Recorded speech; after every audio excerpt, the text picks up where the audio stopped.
Another quick tip, sometimes you'll see guys painting cars in the showroom, and maybe they're doing one of Rusty Wallace or Brad Keselowski's cars, and they've got a 2 on their car that looks like the real deal instead of Air Millhouse with the little tail.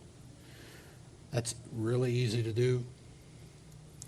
In your options, go to graphics and click on hide car number while testing, and then hit Control R and refresh. Oop, I got Trading Paints running, so it just pulled down my file from Trading Paints and changed the paint. But you'll notice the numbers are gone. So I could paint in a perfect Dale Jr. 88 in Photoshop, put it in there for a nice screenshot. If I want to put the numbers back,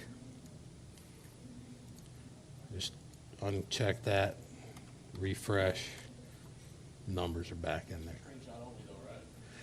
Pretty much, that's the only use that I've found for it. One of my approaches to painting is, if you look at my screenshots when I put them on Trading Paints and in the showroom, I always try to show the car with the iRacing numbers, because I like to share my paints, I like people running my paints, and I want them to know what it's going to look like. I don't want to go in there and put a perfect Penske 2 on there and set that expectation that that's what it's going to look like, because that's not what it's going to look like. But not everybody has that philosophy. It's just my philosophy. There is no number font in the game that perfectly matches or even comes close, really, to Danica Patrick's number 10. So I try to find the one I like the best, put it in there, and then I want people to know this is what it's going to look like if you run my car paint, and you try to replicate that. That's a good, what he's got right there, he downloaded his Trading Paint deal. That's a good example of custom contingency, the custom decal layer. Yeah, exactly. Because he's got it on that paint scheme there, so it's not the iRacing stamp. Yeah, see the spray cum stat, they're arranged a little bit different, and they're much more detailed. You talk about everything under the mirror. Yeah, See what it one right under the right there. Is that a layer? Yes. That's car decal layer. So what I did,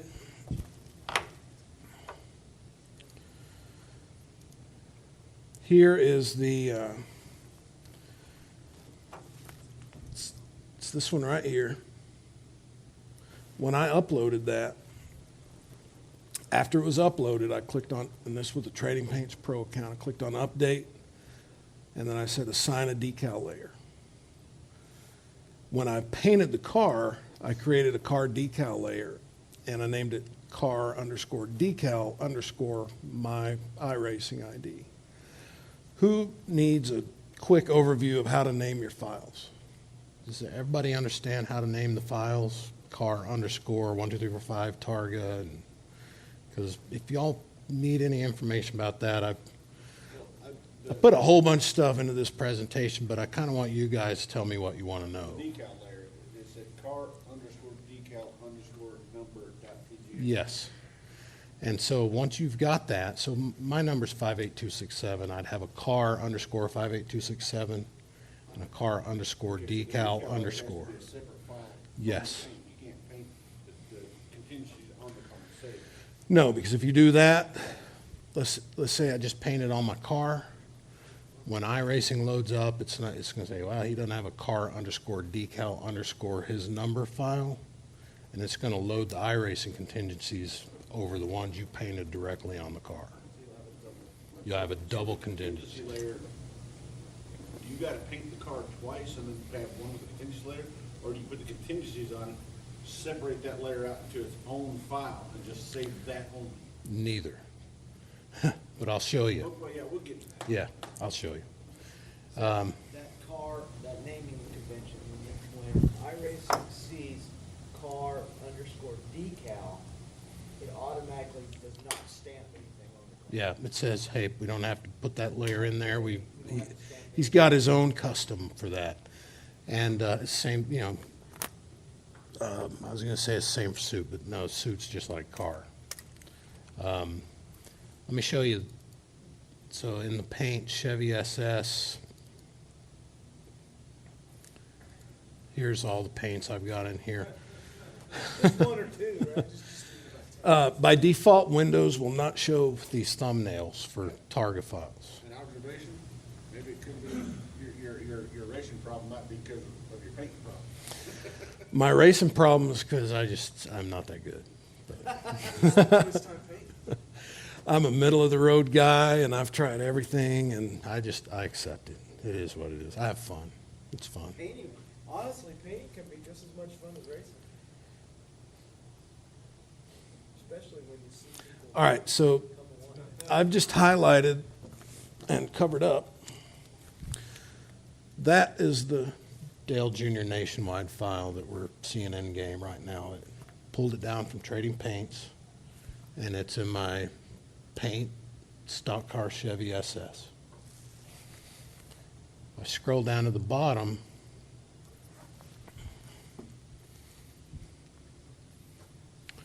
That right there is the car_decal_ my user ID target file.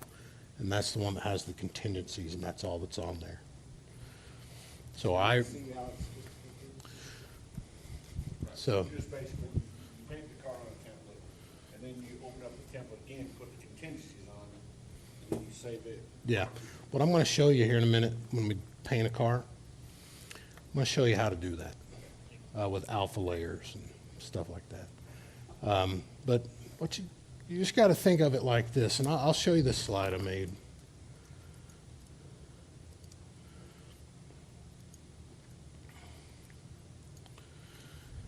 The Trading Paints Basic, you cannot specifically assign suits and helmets or car decal files to cars. It's very basic. This essentially shows I did it backwards, My Documents, iRacing, Paint folder, and then here's the Stock Cars Chevy SS folder. When Trading Paints is contacted and sends your files down, they're going to put your car file in the Stock Car Chevy SS folder. And if you're on basic and you're running a special helmet, a special suit, it's going to put it in the paint root folder, because essentially that helmet and that suit is for every car you drive. You can't specify. With the new team feature, I've also added, if you're running a team car, it'd be car_team. So as far as file naming goes, everything's really straightforward. Cars are car_, car decals are car_decal_, helmet _, suit_, and if it's team stuff, you just add team onto that same thing. So car_team_. In your own folders, like if you wanted to have a helmet for a suit for the Gen 6 and a suit for the Lotus and a suit, you could put a suit in each of those folders, and it'll load up that suit for that car. Yes. But Trading Paints can't do that. Right. Okay. Unless you have the pro account, then you can. Yes, with the pro account, you can assign an individual suit to every car. Can you go back one slide? But you kind of make a good point. If you don't care what other people are seeing as far as your suit goes, just use Trading Paints Basic and do exactly what you said. Maybe I got 5 different cars. I can make 5 different suits, and locally I can drop them in those car folders. When I load it up, I'll see the suit. Okay, so for the painting part, I'm going to go through painting a Chevy SS. By now, we know the paint kit. We've talked about Trading Paints, differences between pro and basic. Now let's paint one that we can put out there. So I've painted all the cars at some time or another. I personally am a big NASCAR fan, and I like painting the 3 Sprint Cup cars the most. So that's what I'm going to show, the Chevy SS. Even though I'm a Ford guy, this is probably the most popular, unfortunately, car. And one of my favorite cars, the Hot Wheels car, is Chevy. Actually, it was Pontiac, but we don't have Pontiac, so I'm a Chevy. This is the actual iRacing template as it is whenever you download it from iRacing. I don't like working with it in this state. This is very basic. And when you look at your groups and your layers, over here in your layers tab, it's really generic and kind of bland. And if I just start painting within that, you're liable to end up with just a big long list of layers that you can't really tell what's what and what's going on, and you can start getting confused, especially if you're coming back later and trying to reopen the file and maybe borrow something from it. So building the scale models that I do, I've learned years of doing that, you're only as good as your tools. I mean, the tools are what help you really build great models. And so what I've tried to do in Photoshop is create a system for myself, especially when, like last year, I painted like 300 cup cars last year, coming up with a system that makes the tedious work a one-time deal. I don't have to keep doing it every time I paint a car. So I took the base template for all the cars that I paint the most, and I changed the template up to the way I like it. And what you're going to see here is that I've added a lot of groups, and then I've color-coded them. And this is what I use as my base template. So if tomorrow I decide I'm going to paint a new 2015, pick a car, I'm going to do it. I haven't done it yet. I'll probably start from this template. It's got everything that the base iRacing template had, but I've added groups, color-coded them, and then I've gone in and added some things to it that I use on every car. My color coding means the red groups are groups that I need to remember not to export with the TGA file. Obviously, so they're red. Warning, don't do that. Green is good. I should always leave those on. That is essentially, I duplicate the mask, and I'll tell you why here in a second, and then also my little copyright layer we were talking about. I put all of the car extras in yellow groups. You could even break that down further and do it by types of car extras if you want. I mean, this is stuff like the color change decals, the driver names, pit box, jack markers, and all that kind of stuff. And then finally at the bottom in blue, I create a group for my main car paint. And inside of that, I have more groups for the pillar logos, what I call the secondary logos, a group for the main logos, and then a group for the main colors. If you paint a lot and you will use a system like this, and you'll be really good about naming your layers and not just leave things named layer 72, layer 73, layer 74, you'll find that you'll start borrowing things from cars that you've used before a lot more often, because it's not so hard to find them, because you don't have to hunt and peck for them. You'll also start to develop this thing that I kind of realized I was doing, where I painted one car a couple of days ago, I'm going to paint a new car today. Well, how about instead of starting all the way from scratch, because I know my file I did 2 days ago, the Jimmy Johnson Lowe's car, is so organized, I'll just make a copy of that file and then go in and delete out all the Lowe's stuff. And half the work's already done, because this car is the same color blue, and I'm going to use the metallics the same. Now I just need to put in the, so you see where I'm going. You start to save time by reusing stuff. So this is what I do. I do this for the Fusion, Camry, Camaro, Mustang, SS, essentially the cup stuff. I haven't done the Silverado. I don't paint that much. I don't know why, but it's never been that popular to me. That may change with the new update. Here we're getting 2 new trucks. So another thing you might find yourself doing to help you save time is you might find yourself starting to paint many cars within the same Photoshop file. So there's kind of 2 different approaches you can take. Each Photoshop is one car. Each Photoshop file is one car. Or You might have cars that are so similar, you want to just clone them and change a couple of things. So each one of those folders is a different car. A couple of years ago when I did my cup scheme thread, I had all the Hendrick cars in one file, and each was in its own group.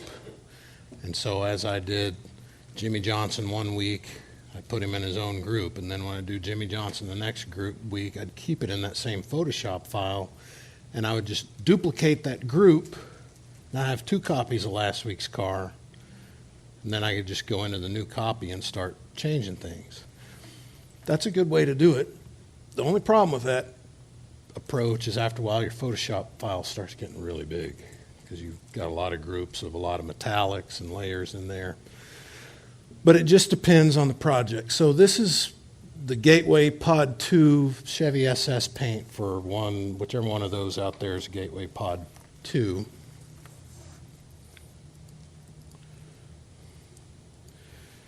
And then below it is Gateway Pod 3, 4, 5, so on and so forth, and 6. I did it this way, put it all in the same file, because essentially when I did 2, when I was ready to do 3, all I was really doing was changing the color and then changing slightly the colors of some of the secondary logos in there. So it just made sense. It was a lot easier to just put them all in one file than making multiple files for all the cars. How many of you guys are familiar with my cup schemes thread in the showroom last year? Okay, so this is how I organized those files. I had to archive these and put them on disk and put them in the attic, but I put them all back the way I had them so I could show you guys. Those are all those cars that were in that thread. Besides being real organized with your layers and groups, and of course it's personal preference, if none of that matters to you, that's your style. But I just know from experience, what I'm showing you is the way I do it, and it works, and it helps speed things up, and it gets rid of the tedious. Another aspect of it is keeping your projects organized.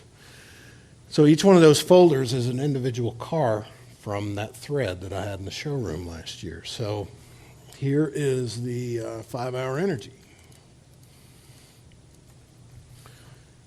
I've got my suit, and then over on the left I've got my 1024 size and my 2048 size. The one on the left is the PSD master file, and then the Targa that has my name on it that I made for myself, and then my car decal file. Every one of these folders is exactly the same, all the way through there. By being that organized, it makes it super easy to go back and find things. Eventually, this year, I promise you, somebody's going to run a car that's very similar to one of these cars I did last year. I'm going to want to paint it. It's going to have subtle differences, but because I'm organized, I can easily come in here, find it, make a copy of it, go in, make a couple changes, boom, I got a new car, and I spent 20 minutes on it. So just, that's the way I do it. Okay. One of the things I get asked a lot is how to paint with the iRacing RGB patterns. When you download the templates, you always see all these patterns. These are actually really easy to use. Does that interest anybody to see how to use these? All right. Let me go up here to my Gateway Pod 2 and turn a couple things off. Let's say that I want to use this pattern on this car. What you want to do, step by step, is you want to turn off all the other groups to where the only thing that you see, I don't have to worry about the ones below that layer. The only one that Photoshop sees is the layer in question. Above that, I'm going to create 3 empty layers.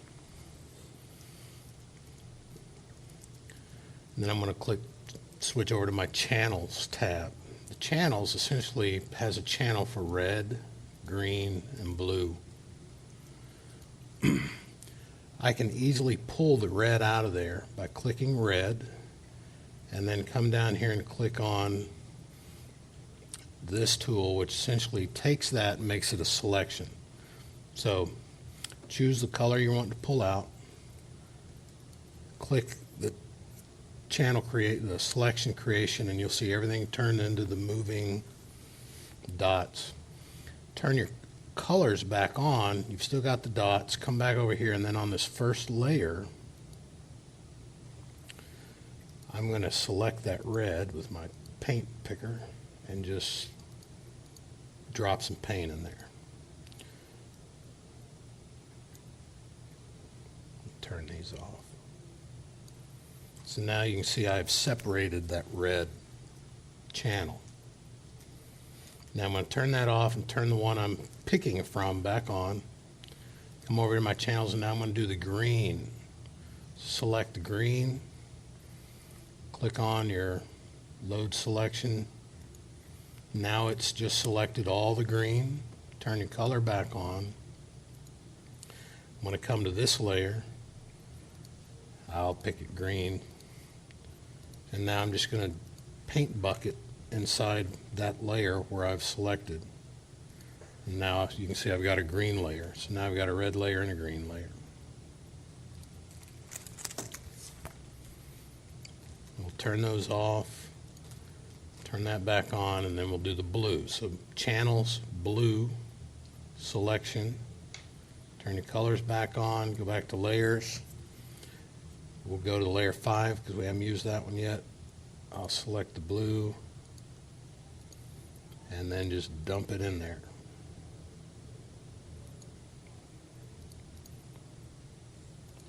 So now I have the blue picked out of the RGB pattern, the green, and the red. Now I actually want to do something with these, so we're working on with this top one, which is the Pod 2 Chevy SS, which was white and yellow. I'm going to turn all this back on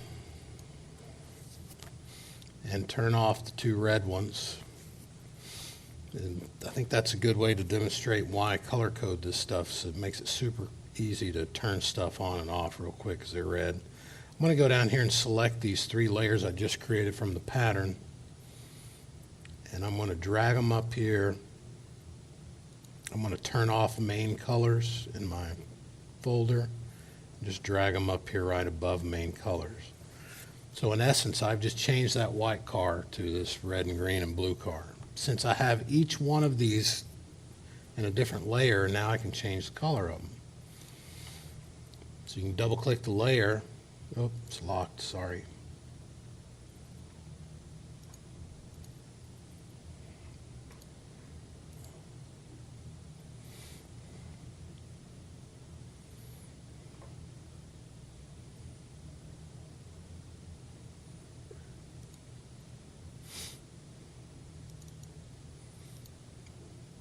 I knew I shouldn't have locked those. All right. If I want to change the color of those, I can just double click them and then go over here to color overlay and then use my color picker to pick whatever color I want for that layer to be. So let's say I'm going to do blue, and then for the green layer I'm going to do white. Color overlay, white, and then for the blue stripe I'm going to do black.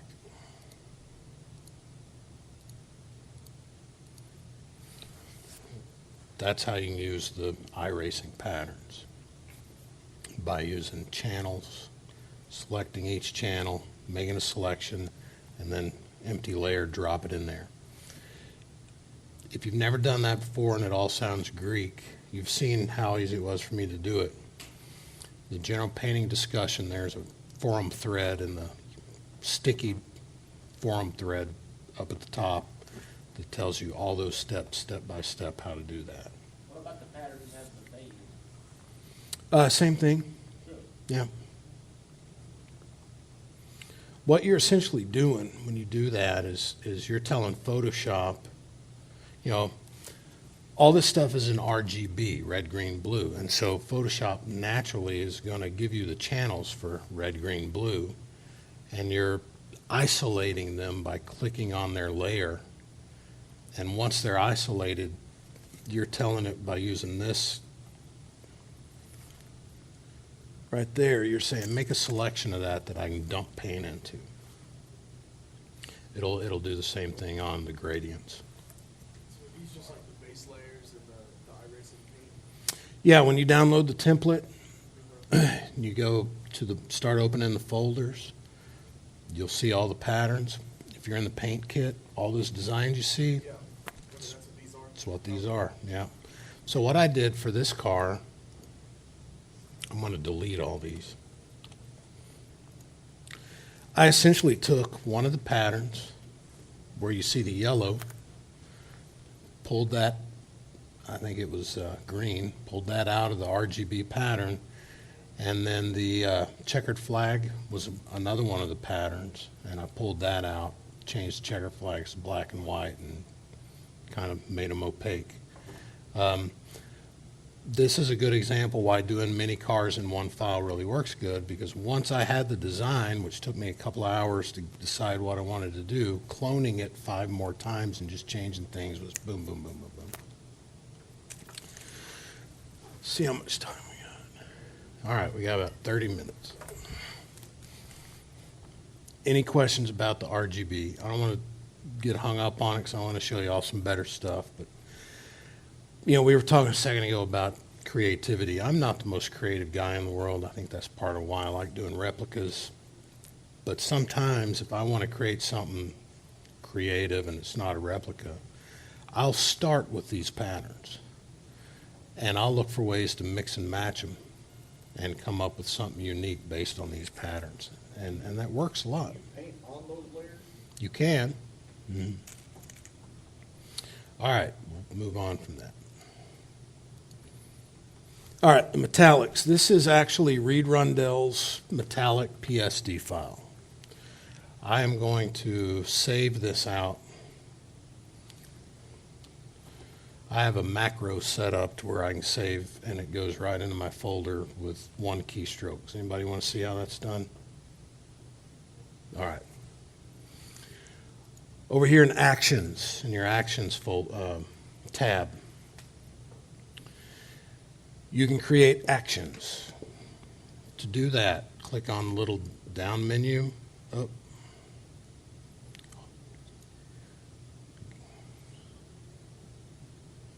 I just did something I've never done before. Course. There we go. Come down here and say New Action. We'll call this Seminar Save File.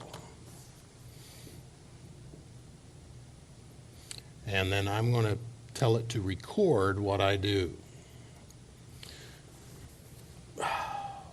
Dang it. That's not right.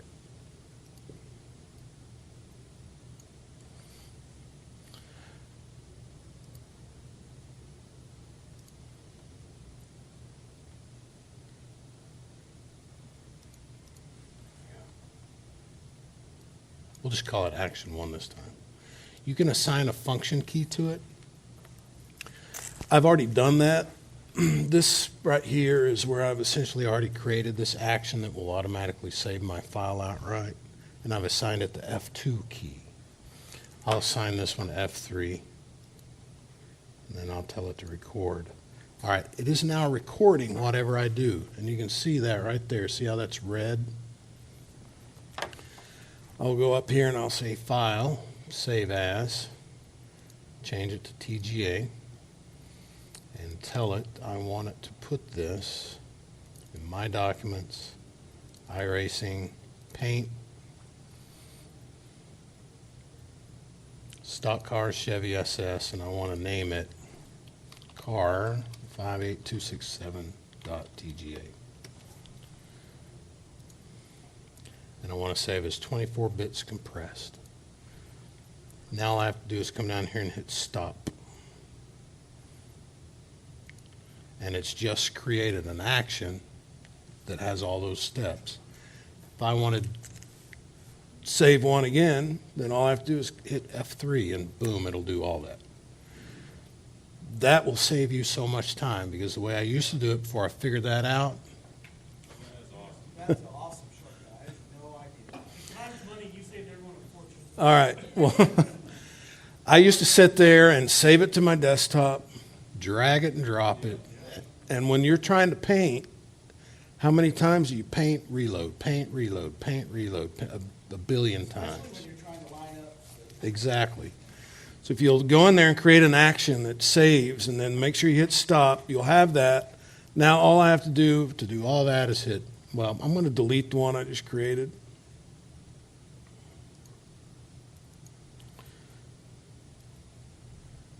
All I have to do is hit F2 and boom, I just got a new car 58267 target file in my Chevy SS folder. And to prove it, Go to iRacing and Control R. yeah, let me get this running real quick. It's off. Think so.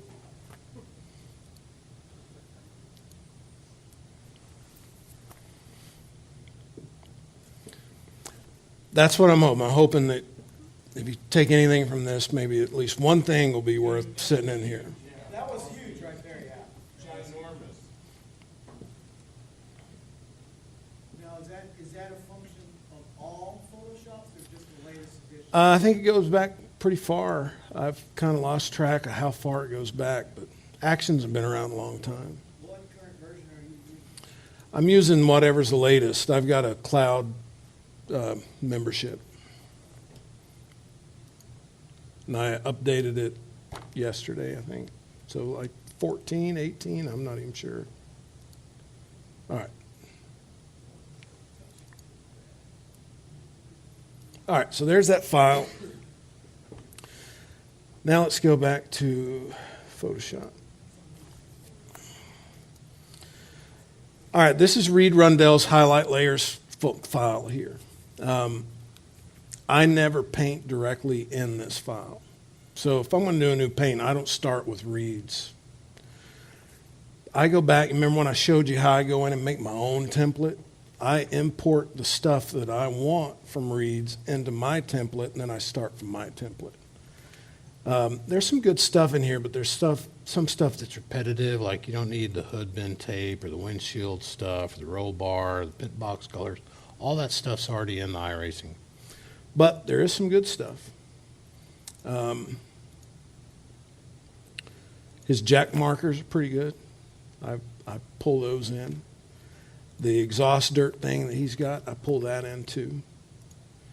His cameras are really good. I pulled all that into my template. Where'd you get those? I'm sorry, I missed that. Just go on to just go on to the forum and search for Reed Rundell. He's got a couple of pages. You can download the files from there. He only has the Ford Fusion and the Chevy SS. Another one is Matthew Nethercoat. He's got that, in theory, they're exactly like this. They're just made by a different author. I prefer Reed's style over Matthew's, but he has all the cup cars, I believe, too. And his is actually stickied in the general painting discussion forum. Road cars, do they make those? Matthew makes a lot of the road cars, yeah. The real money thing here is the metallics. So you could forget about all the other parts in this Photoshop file and just grab the metallic folder and duplicate that group and tell it, I want this into my template that I'm working on. How do you do that? All right, so let me,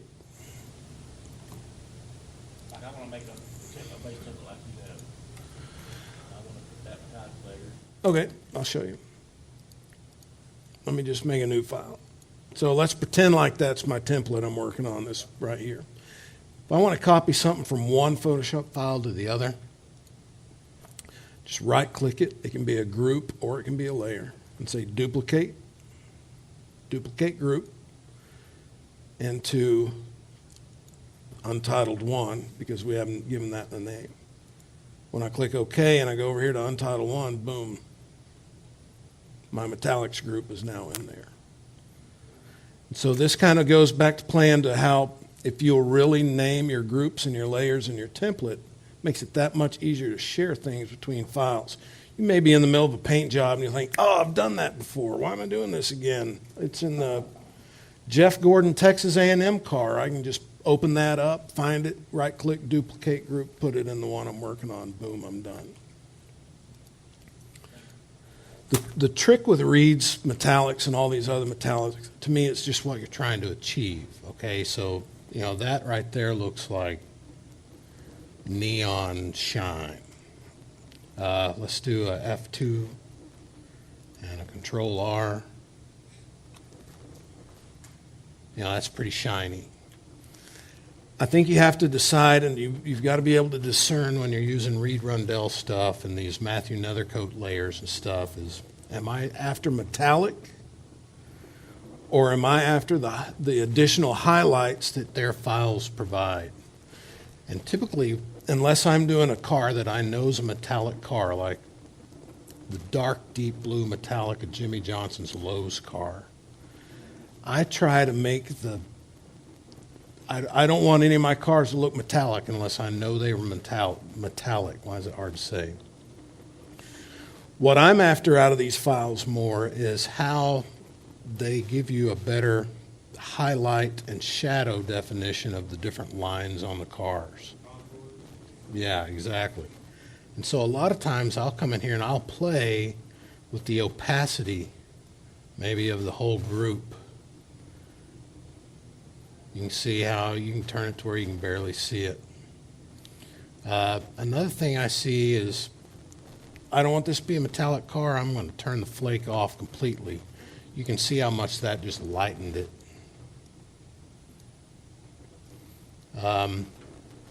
Sometimes I'll feel like, I think it needs to be a little bit darker down low. Why not just duplicate that darken lower body layer, make it a little bit darker? Maybe that's a little too dark. Go to that new one you just created and change the opacity and bring it down a little bit until you get it about where you want it to be. The point is, these metallic layers, these highlight layers, they're not just for metallics. You can create some really super cool effects with this stuff. You can really make stuff look shiny and chromy. But I think the better use for this stuff is just bringing more subtle definition to the car. And you can do that and come up with what suits your taste. Some guys really like it to be really strong. Some guys like me like it to be kind of subtle. Just come up with what you like and what your tastes are. But you got to do it by experimenting. I could sit here, 3 hours, we could play with this one file, and I could show you a million different things that I've tried. But it still may not be what suits your taste. You got to figure that out on your own.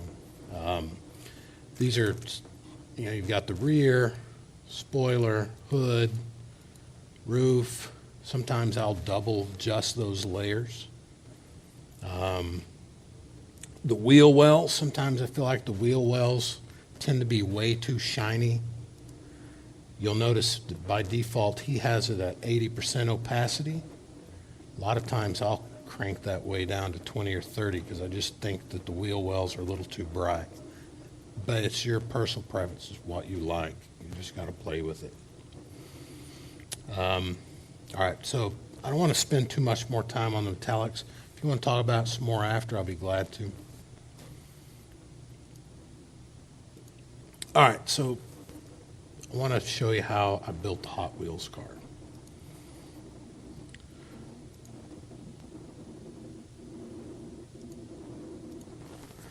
The bad thing about this is I could probably, to really show you everything I do, we could sit here for 5 hours. And I'm willing to sit here as long as y'all are. But at the same time, I don't know what Scion's got going on. I don't want to, so I'm trying to go fast, but at the same time show as much as I can. First thing you want to do is set your stuff in the paint kit for the numbers and the wheels.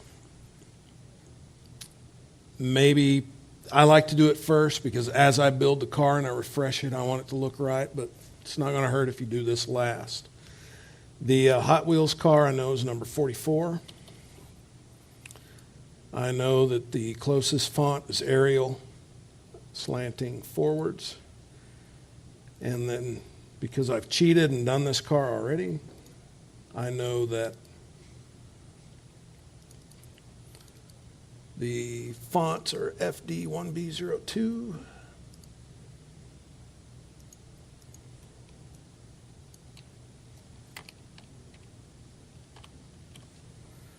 And white and black.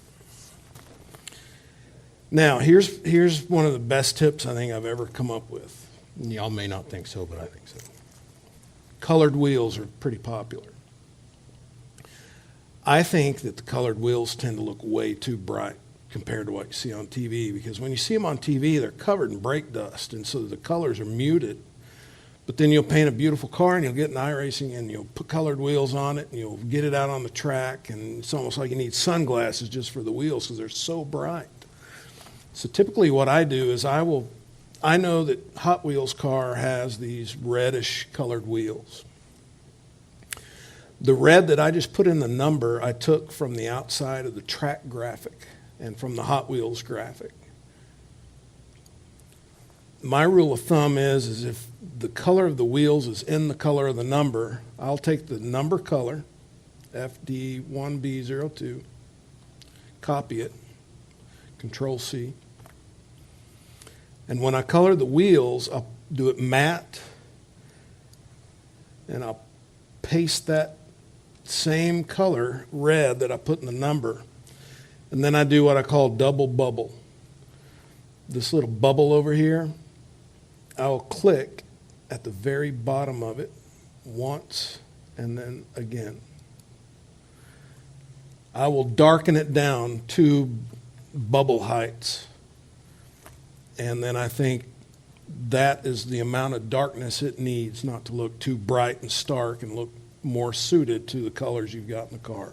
So remember that double bubble if you're trying to color the wheels and you want them to look more realistic. All right, so we got this set up. Normally also, if I know I'm going to run this car, I would paint it as close to the Hot Wheels car in the paint kit as I can, so that if I'm running it in a race and I cut some guy off going into turn 4 at California and he says, hey, that guy in that black and green and silver car just cut me off, well, that's not me. I'm driving a Hot Wheels car, But if I've painted it up like Hot Wheels, he's not running trading paints. He's seeing what I got in the paint kit.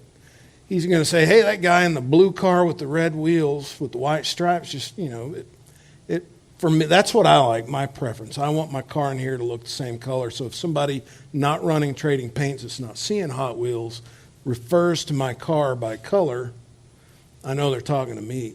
So, but again, that's just the way I like to do it. They're not running trading paints, that's their problem. All right, so we've got the numbers and the wheels set. I'll load up the sim. Your double bubble trick is pretty cool, though. Oh, thanks. It works. It works good. I started thinking that when I was doing the Keselowski cars, the wheels would just always look too bright, and the Logano cars, and so I played around with a lot of things, and that's finally what I came up with. Seems to work. There's a website out there, too, that you can, like, if you have an image, you want to get the hex code off of it, it'll actually have like a dropper for you to pick the hex code off of it. Yeah, it's cool. And sometimes I'll grab an image off the web, load it in Photoshop, and use the eyedropper off in there too. Okay, so we got our number and our wheels set. I've still got my old file from when we were playing with the metallics.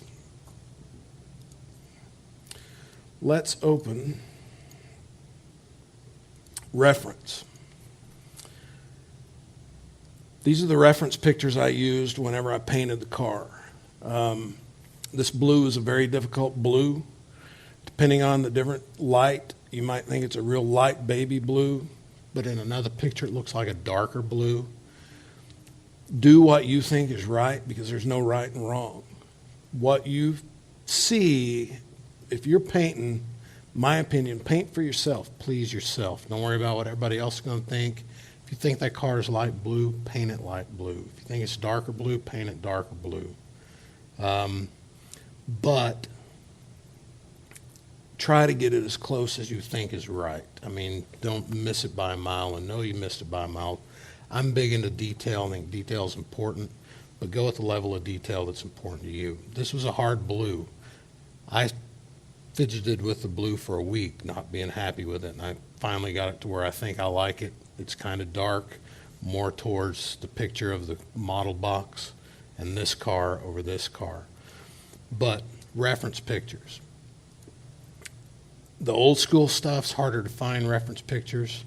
The new stuff, I'm going to give you one of my other best tips I've never told anybody. Is everybody familiar with Getty Images?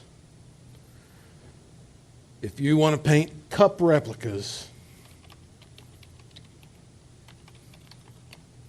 forget J-Ski. Go to gettyimages.com, type in Dale Earnhardt Jr. 2015, Brad Keselowski 2014, and you will find current good images galore of cars and suits and helmets. They're watermarked, but who said, I'm not buying, I'm not violating any copyright here, I'm just using them as a reference. So you can click them. Look how big that is. That's a great reference for what that nationwide car should look like. This is the best image library of current Cup stuff, Busch stuff, Xfinity stuff. I still call it Busch. This is the best one on the planet. All the photographers submit their stuff here, and you can find anything you want if you're trying to find detail. The only drawback is the images, even though they're big enough to use as reference, they're not big enough to really see all the super details. So you may need J-Ski and Google for that. Speaking of details, some of the things that I try to pay attention to that aren't in the template. So like on the Ford Fusion, I don't know if y'all can see it or not, but right here and here and here are 3 little rivets. Right in that area right there, following that curve. You're not going to find those on the model or the decals, the part stamp that gets put on the car. I try to paint those in. Also on the Penske cars, they always, not always, but a lot of the time they'll have this little design on the front nose. I try to put that in. Also, on the Toyota Camry, the serial number for this rear car part is this strip right here, and for some reason they always have it blacked out. You have to paint that in yourself.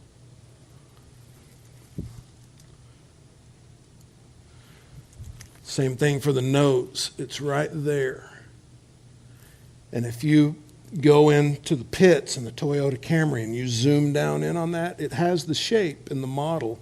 You can see the numbers stamped on the part, but for some reason they didn't put it in the paint kit template, so you have to draw it in there yourself. Other things, I don't know what these are on the car, but all the Cup cars have these big dots right here. It's something else you have to paint in yourself.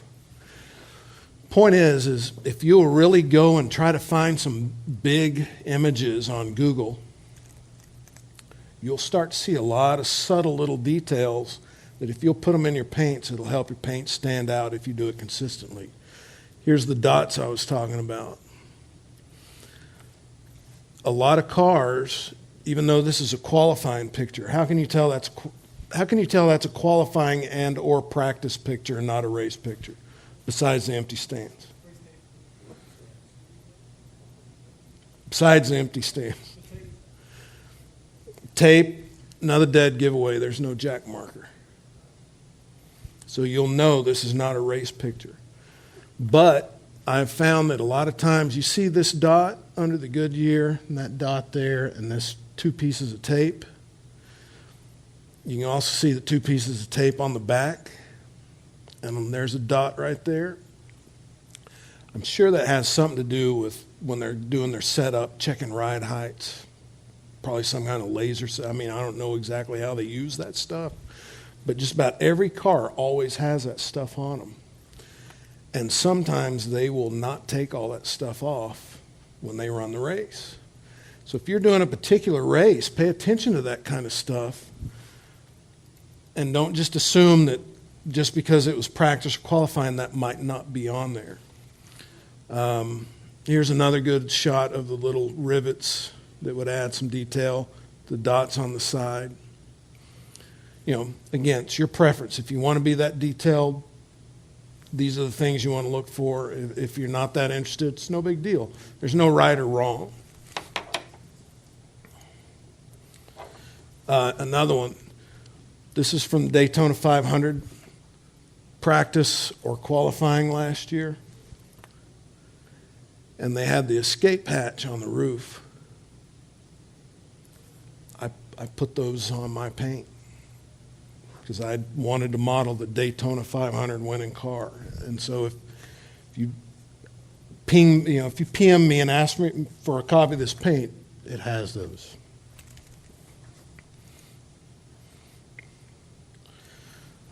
This car had this special sticker for this race only.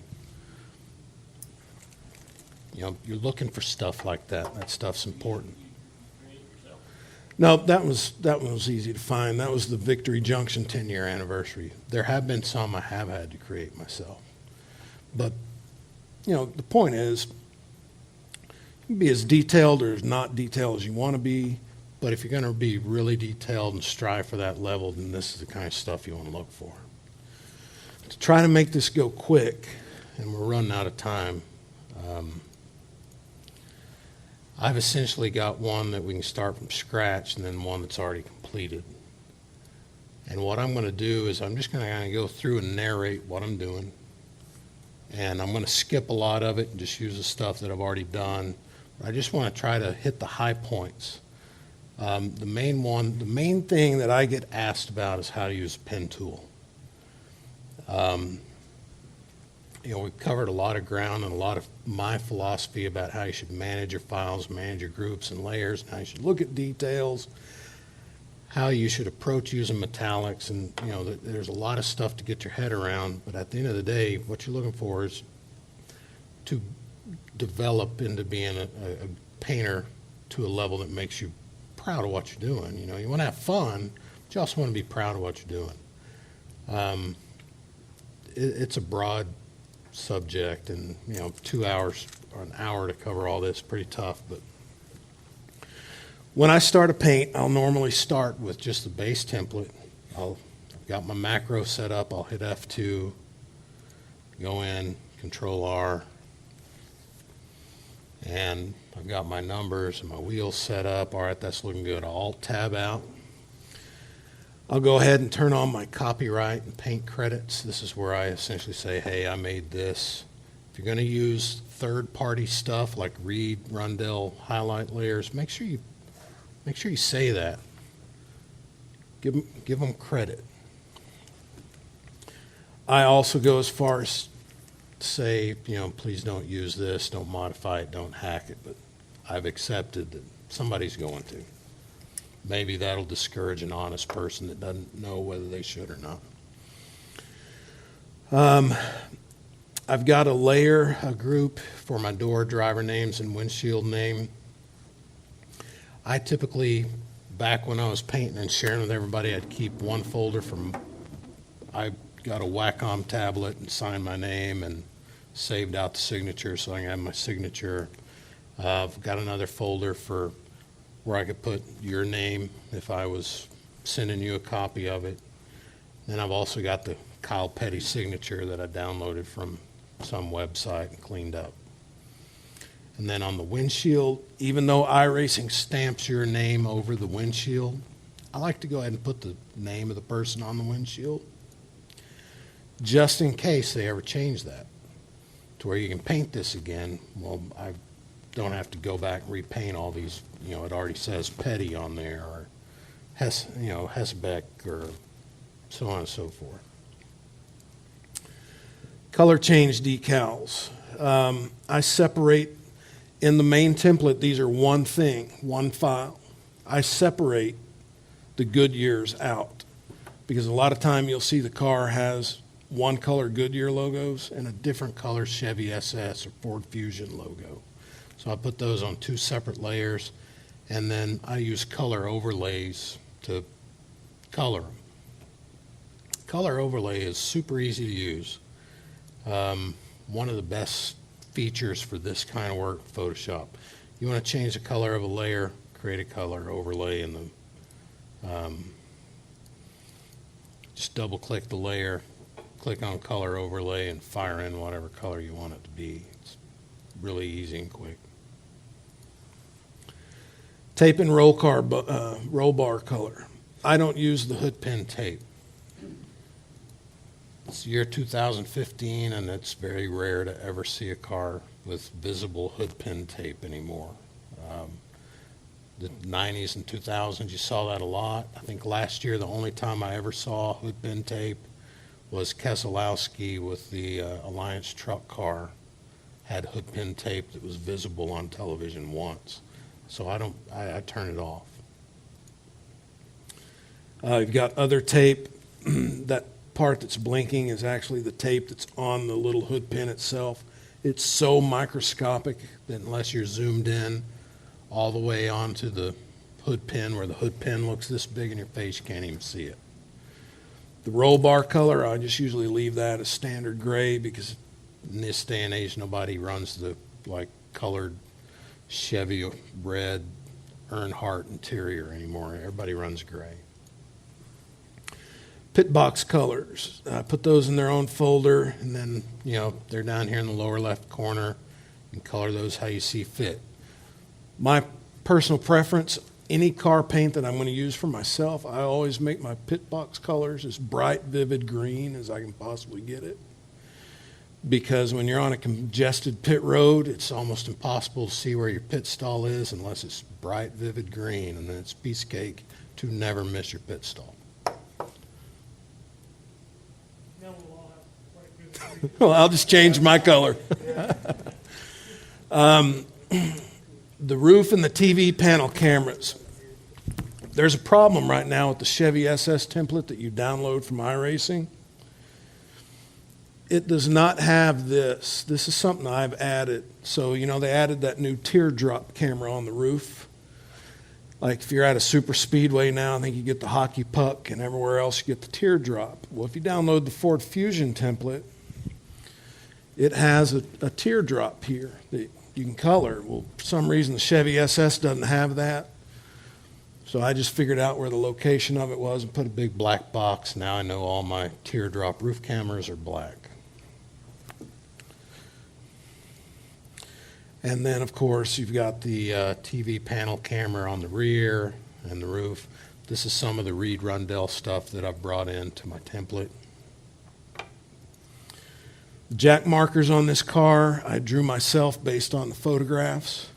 Normally, I'll just run the Reed Rundell jack markers or the Hendrick jack markers, which are a little bit fancier. Again, it just depends.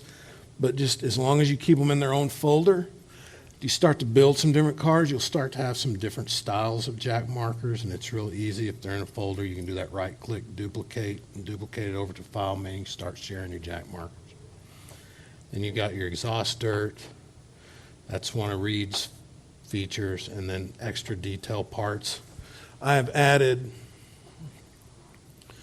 the two dots I was showing you in those pictures, and then a little bit of tape on the nose. You can't actually put tape where it should be because that gets stamped by iRacing.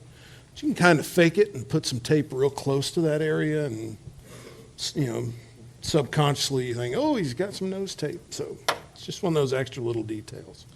So hit F2. And not a lot's changed, but you can see the little things. Here's my jack markers I was showing you. There's one of the dots. One of the dots is covered up, but I know I'm not using these contingency stickers. I'm using some custom ones, and it'll be visible. All right, the actual car paint.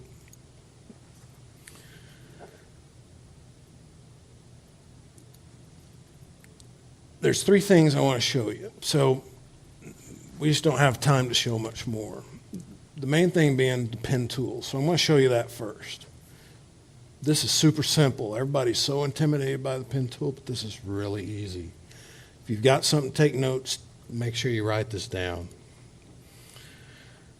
What you're going to need, you don't have to draw stuff freehand. Find something you can trace. So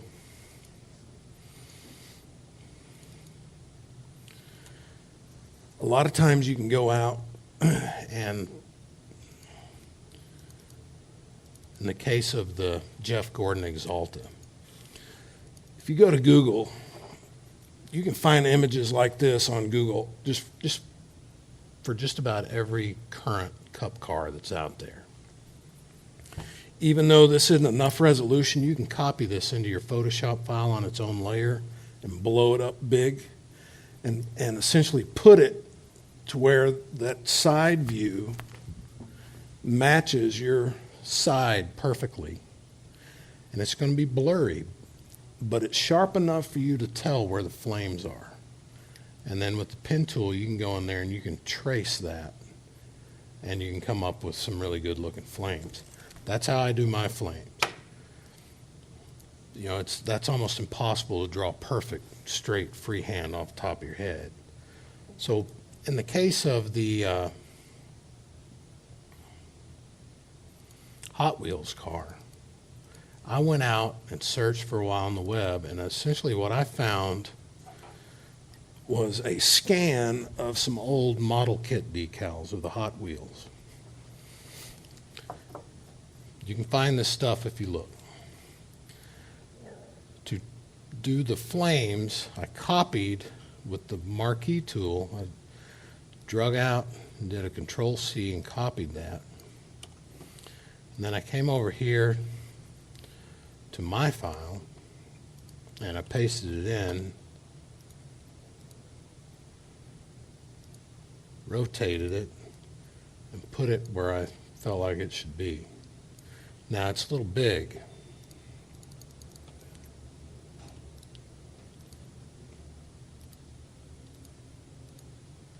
So I want to scale it down to get it about where it should be. All right. If I were really painting this, I'd get it exactly right. For the sake of time, we're going to call that close enough. I would not want to just clean this up and use this, because if you zoom in on this, you can see how pixelated it is around the letters. And there's a lot of trash. I mean, we could try to clean that up, but what I decided to do was draw it with the pen tool. So using that as a tracer, let's take this bad piece out.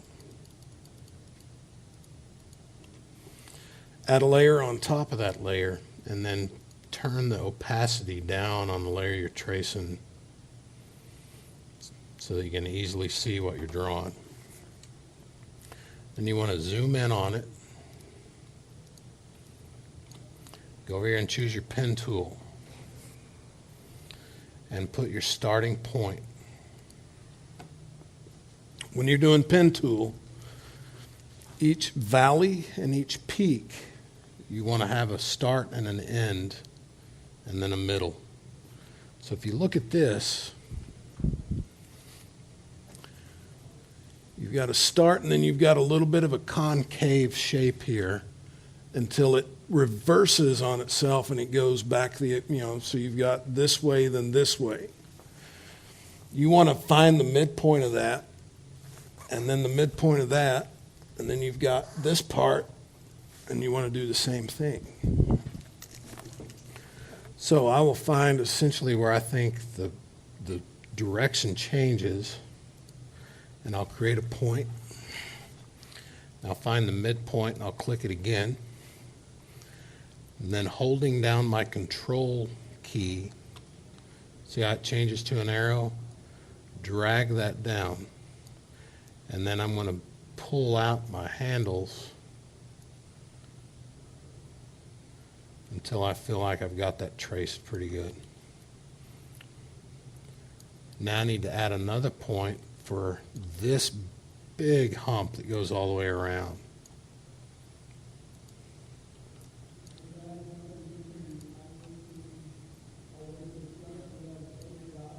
You can see that's not quite perfect, so I'm going to just pull out my handles. Oop.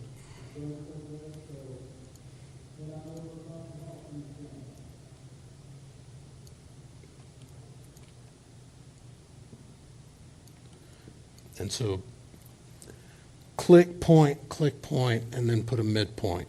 And then hold down the control, pick that midpoint and move it where it needs to go. And then again, holding down control, you drag your handles. I'm thinking about putting together a little tutorial that I will have pictures of and put in the Texas forum of this basic pen tool process, because this is a hard forum to soak all that in. But it's really easy. Click, control, click, drag is all you really have to remember. So you don't have to add more points. Well, I do. I've got to close it off. So I know that this area where it says please do not hack, I don't even have to worry about that. So I'm just going to put a point here and then come up here and put a point right up here. And now I'm going to create this curve. This curve ends right there. I'm going to put a click, control, move out, control, move out. Still not perfect, so I'm going to drag this out a little bit. And now I've got that curve. I can do the same thing again here.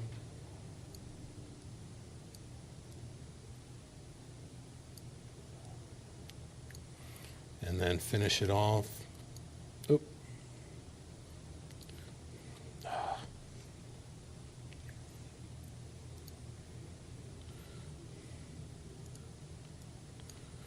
Then once I've got it finished off, I just want to close it.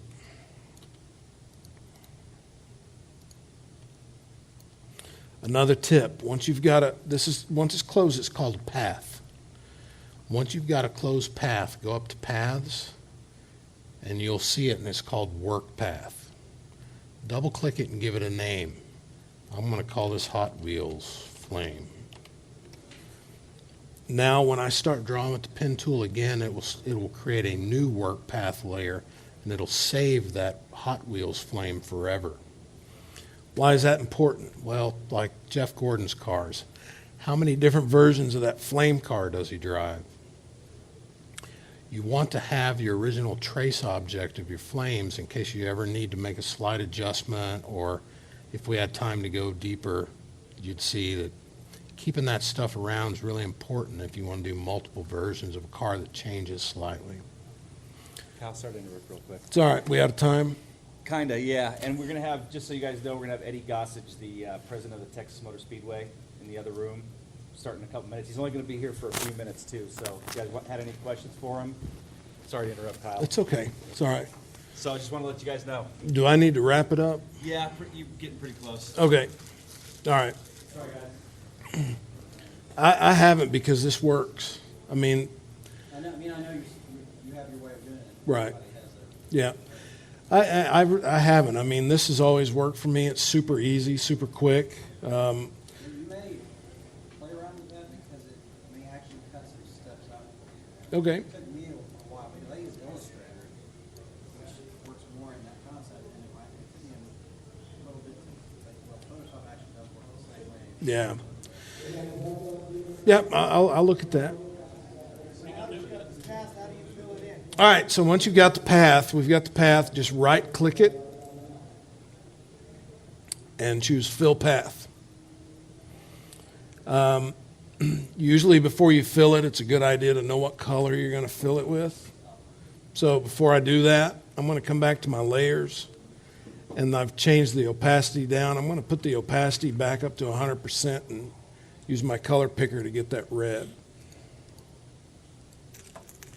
Now I'm going to hide that layer, and then on my layer 2, I'm going to say right-click, fill path, and I want to use my foreground color. And boom. And then I can just hit escape and get off that. And so there's my flame. Essentially, this whole car is drawn with this exact method. So let me turn on this one. So you don't use it, you just make it trace it. Well, let me show you. So I drew this red flame in the exact same way I was just showing you. I drew the white that goes behind it in the exact same method I just showed you. And then the actual Hot Wheels, I drew each one of those with the pen tool. But Kyle, was there a way to do the white just by expanding the red? I could have done that. I could have also put a stroke on it. But I went ahead and drew it because I wanted to make sure that nothing got out of. When you have an odd shape like that, you could have potentially a situation where something looks right over here but doesn't quite look right over here. Everything that you see besides the logos like STP and Spree and all that, the track, the Hot Wheels stuff, all that was done with the pen tool, doing point, point, point, drag, and close, and then doing color fills. So like the, let me show you the track here.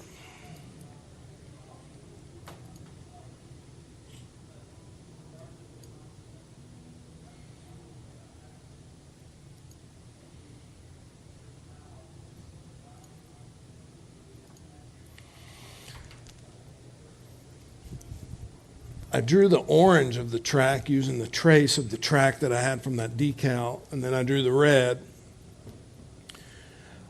I could have skipped all this and just used that scanned piece and cleaned it up. But when I did this Hot Wheels car, this was one that I've wanted to paint for a long, long time. I spent a week on this car because I wanted to make sure I got it exactly right to the level of detail that I wanted it to be. I could have probably passed just fine just copying those decals, cleaning them up, popping them in there, good to go. I really hate it that we don't have more time. We could sit here and we could talk about this for hours. There's so many aspects of this. Pen tool's a big one. I had it all set up. I was going to actually draw you some Jeff Gordon flames. You wanna go here, Tom? What? Do you wanna go here, Tom? I really couldn't care. Stay here, Tom. All right. I'm willing to keep going if y'all, anybody wants to stick around, more than welcome to. Another big thing that, does anybody want to see me draw a little bit more with the pen tool? Or do y'all get it?